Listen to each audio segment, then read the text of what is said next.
Dreams will remain goals unless you take the first steps to accomplish them.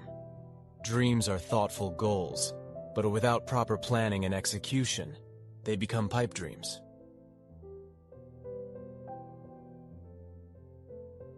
What can you do to achieve this? First point, write down your vision. Second point, aim to achieve them.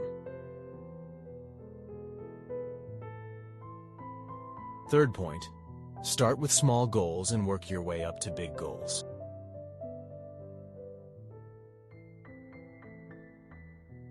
Fourth point, don't put pressure on yourself. To achieve these goals and follow instructions effectively, it is crucial to maintain discipline and understand the importance of making sacrifices and adapting to diverse environments.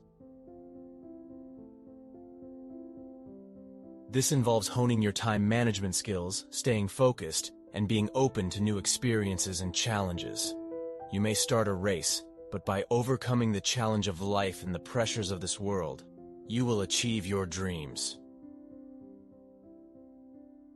You can start a journey today, but to complete it you have to overcome obstacles and challenges. A similar analogy applies to life, as nothing is accomplished without facing certain challenges and obstacles that must be overcome.